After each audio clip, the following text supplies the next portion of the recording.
Welcome into the Mecca podcast. It's Thursday. It's been a packed week. It's been a crazy great week. I want to thank David Waters for coming on yesterday, and me and Jake have talked a lot about the New York Giants and the Tennessee Vols, and now we bring both of these together to the forefront. And here joining us live is our special guest, Catfish, and also one of our hosts, Matt Shanko. But Catfish, man. And I'm going to let, of course, Shanko and JC ask you some questions, but we've been texting back and forth. What kind of week has this been for you? It's been one of the most tumultuous weeks I've ever had as a Vols fan that I can remember. And I bet, because you know what, Catfish, it seems almost like Law and Order, like each day, day one, day two. Hasn't it seemed like 5 years since like the Greg Schiano thing happened, Jeff Brom happened. Are you exhausted? Is it exciting? I mean, or are you just plain exhausted, hopeless? What's your emotions like right now? My answer to that is yes to all the above. I'm exhausted. I'm excited every time I hear a little bit of news. I was excited when the NC State guy backed out. Here's what Tennessee needs or doesn't need. We don't need a coach that 90% of the fans need to Google to find out who he is and to find out things about him. That's just a fact. And that seems to be all that Curry, if these reports are true, and I don't have any reason to think that they're not true, these candidates out there, but it's almost like a kid with a stick in his hand swinging at a piñata that somebody's moving around on him. He's just swinging blindly. That's the impression that I get. And I realize some of it is the media hyping and saying things and running with things. So I really don't know what to believe. Curry told us the last time he had a press conference, don't believe anything unless it comes from my mouth. And I realize he can't come out and have a press conference every time there's a rumor. I realize all those things, but it's the not knowing what's true is probably the hardest on me right now. Right. Now, Catfish, I had a quick question for you. So, being a Jet fan, we saw the Herman Edwards Arizona State ties earlier in the day. What are your thoughts on another ex-Jet head coach possibly being interested in Tennessee? I mean, we're going down the list, and it's like Jim Bob Cooter and Gruden and all these different guys. But one guy I haven't heard the name of is Rex Ryan. Is that a possibility? Like, is there a chance of that happening? If so, how would you like that? You are just now putting this into my mind, and I don't know how to react to that.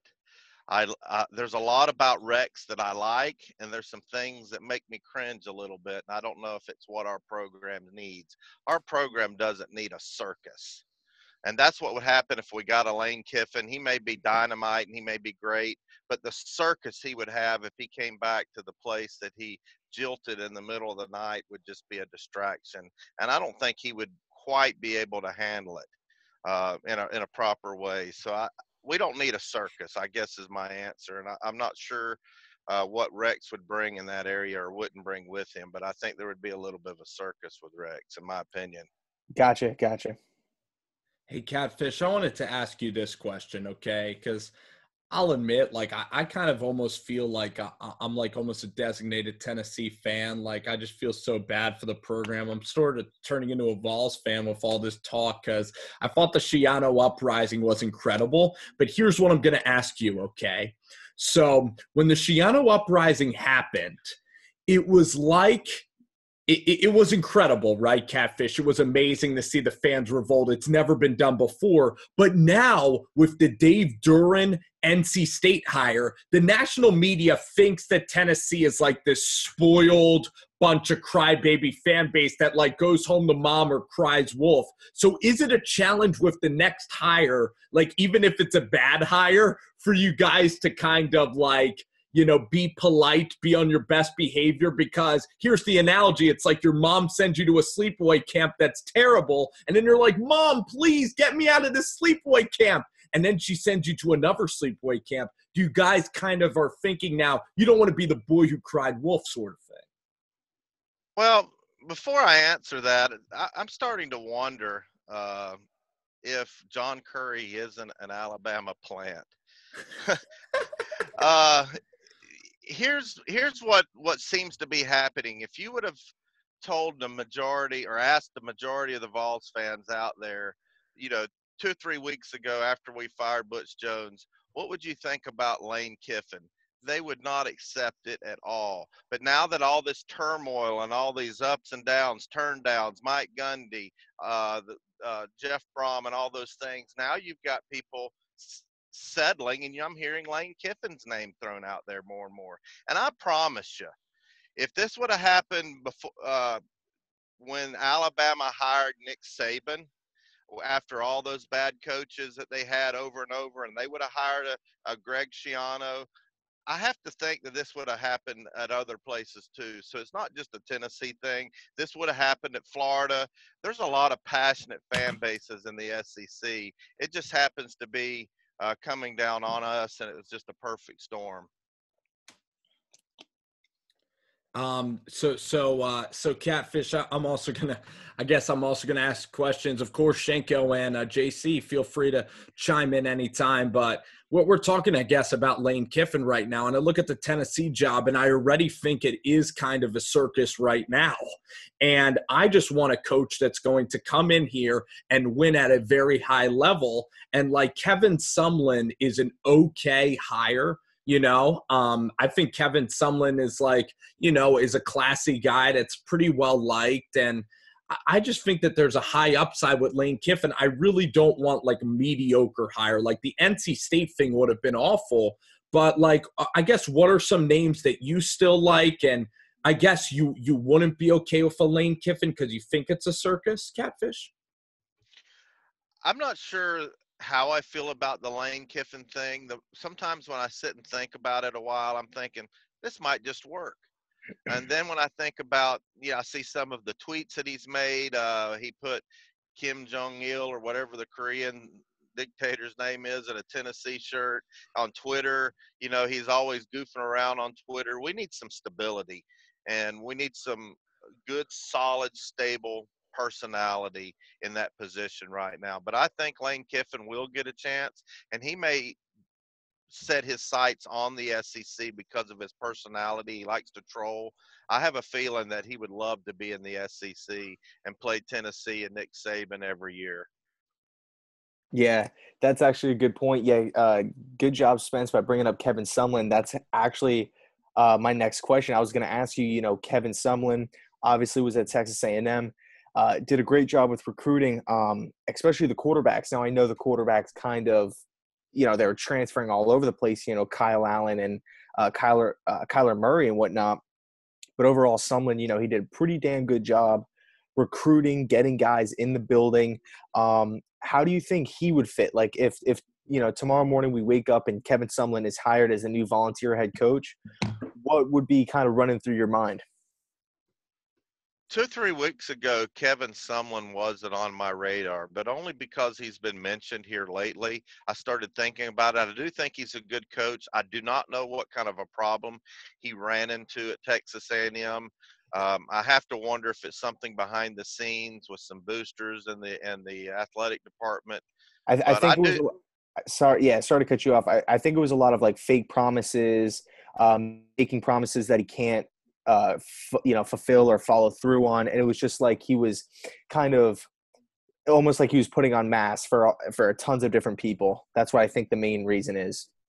And we just got rid of a coach that had a bunch of promises, and Butch Jones, and he had all these cliches. He was the cliche machine. And I think he's a good coach, but he's not an SEC coach. He needs to be back in the MAC. But back to Sumlin, I think he would be an all right fit, only because we've been swinging at the fences so long, and we need to get somebody. And yes, I'd be willing to settle for a Sumlin at this point with all that's happened. Mm. Absolutely, and I don't mean to switch gears on you, everybody. And I just feel like, since it's a big weekend, I feel we have to at least dive in a little bit to, what's going on this weekend. He got easily, 2 open spots in the college football playoff. And, when you look at the playoff rankings as it stands now, with Alabama losing last week, only falling from 1 to 5. And remember Georgia a couple weeks ago when they fell from like 1 to 7. So my question to you is, do you think that the committee always favors Alabama as this great football team in the SEC? They're always being favored and always, getting the benefit of the doubt because they're the Alabama, because they're always they're always the top dog in the SEC and in the college football country. But, what do you think about what's going to go down this weekend? Because I feel like Alabama's in the driver's seat right at this point to be able to even sneak in to one of those spots, either if Oklahoma loses or the Wisconsin loses. So I just want to get your take on it, and what do you think about the this weekend going forward? Well, to answer your question about the Alabama bias, there is some compelling evidence out there that there is an Alabama bias, but really they work for it. They've been so dominant for so long. I think that they get some calls go their way, so to speak, like a Michael Jordan or a Magic Johnson would always get calls. They've earned that bias in some respect. But what's going on this weekend as far as the top 6? Pretty much everybody except Alabama controls their own destiny. Auburn wins and they're in. Georgia wins and they're in. Clemson wins and they're in. Oklahoma and the rest of them, they all win, they're in. They control their own destiny. Alabama needs a lot of chaos. There's been a lot of uproar on some of my comment sections about Georgia being ranked behind Alabama. But when it comes right down to it, I don't think they need to worry, because if they win, they're in, regardless of them being 6 and Alabama being 5. They lose, it's a moot point and really doesn't need to be discussed. Well, absolutely. I mean, Alabama is sitting right there. I feel like Wisconsin is going to struggle this week against Ohio State. I mean, no disrespect to Wisconsin being undefeated, but that's a very tough game for Wisconsin. And I'm just not sure if they have enough to be able to beat, this team. I know I really like this new quarterback for Ohio State. I'm trying to remember his name. He played Haskins. so well. Haskins. He played so well last week. It's a young guy coming out, basically almost a true freshman. And he basically was like, seems like he's been there before type of guy. And, the type of things like that, they could just plug and play. Ohio State is that team that is still very, very good. And I'm very excited when it's going to come down this weekend and how it's all going to shape out. Obviously, because this is the weekend, to do it. You win and you're in, you lose, you're not. So I'm just very excited for this opportunity. Hey, Catfish. Go ahead. I'm sorry. I just wanted to ask you a couple of more Tennessee fans, because I know that you got some chores to run, and I really appreciate you stopping by our show here to join us. I love having you anytime, and it's just convenient to get you in. And I just wanted to get these questions out, though, about Tennessee, and you're a Tennessee expert.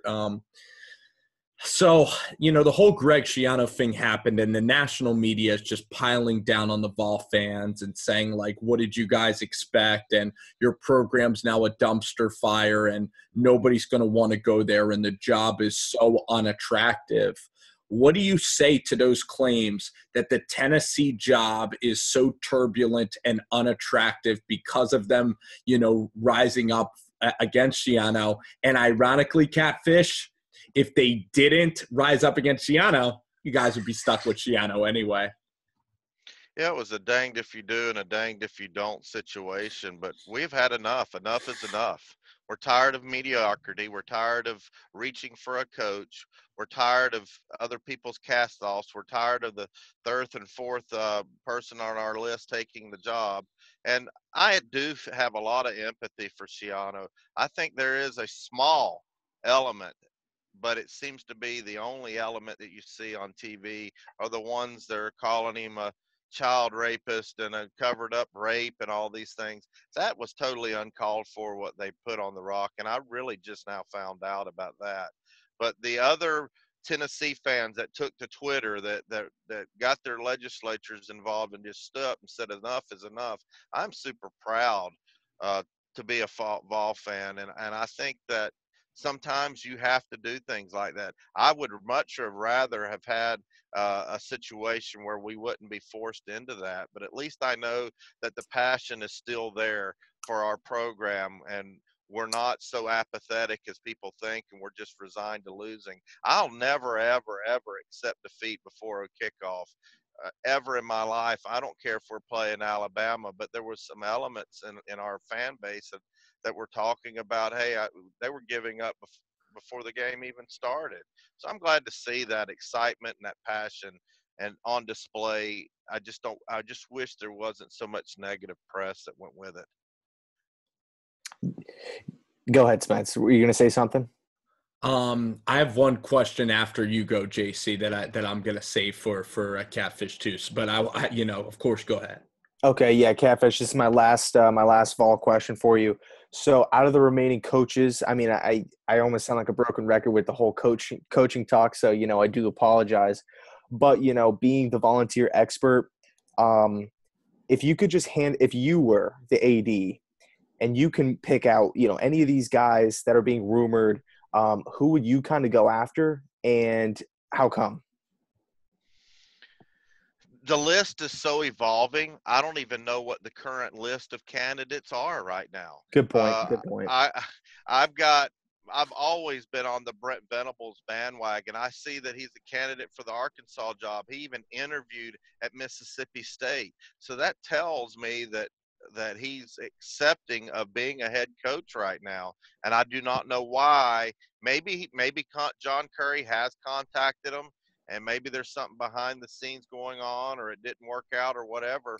But Tennessee is a better job than Arkansas and Mississippi State. I know there's a lot of stigma going on right now because of all the protests, but the list is so evolving. I'm not against Lane Kiffin. I think he needs another chance. I'm just worried because of the Greg Schiano fiasco and debacle that had that not happened, I'd be more open to Lane Kiffin coming, and I would accept the circus. But we can't afford it now. I mean, we played our cards, and we're kind of backed into a corner, and I just don't think we need the circus. But Schiano, I'd have been a lot more open to Lane Kiffin. Catfish, I'm kind of the opposite. I'm kind of like we're in such desperate times right now with the circus that it can't get any crazier. So like bringing in Lane now, it's like I think now is actually appropriate because it's like a last hurrah kind of screw it deal. And I mean, are you a little hopeless because we got the Haslams kind of like I want to ask you about the Big Jim Haslam and the Haslam family. They kind of seem like an evil like dictatorship, and it kind of makes me uncomfortable just hearing more about the backstory of how layered this is with John Curry and the Haslams. Catfish. Well, first off, I'm not so sure of that's just a conspiracy or just how much of it is actually true. I do know he's a UT grad, both him and his father. His father played for the University of Tennessee, I believe, back in the 50s. So they have a lot of ties to the UT.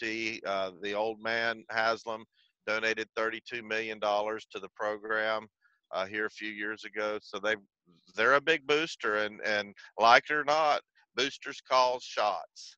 And they always have, and they always will. And I don't think that the Haslam thing is as big as what people are making it out to be. But who am I? I'm just a fan. I really don't know. Sure. Well, Catfish, stay strong, man. We'll probably hit you up next week when this gets resolved. I think, Catfish, this is like a WWE ladder match. Do you know? Yes. So at first, we had Schiano, right? And then we had the Vol Nation stop him. Then Jeff Brom gets his chance at the ladder. Sumlin. Right? Is it just I mean, are you to that point now, Catfish, where you're just like, I'm not even checking my phone because I'm not going to believe it till I see it? Yeah, I am. And if I was John Curry, I would be having these meetings with these candidate coaches in such utter top secrecy, it's not even funny. So the word couldn't even leak out to cause these uproars that's been going on. But I don't know where the leaks are coming from. I don't even know if they're true. They seem to be. I mean, you've got some reputable news organizations running but they've been proven to be wrong in the past. So I'm just waiting until I hear a press conference to announce the next coach at the University of Tennessee. Awesome. Well, we appreciate your time, man, and we'll get you on real soon. Thanks for stopping by tonight under short notice. Thanks again. Well, I love being on your show anytime, guys. Thank you. Thank you. Thank you.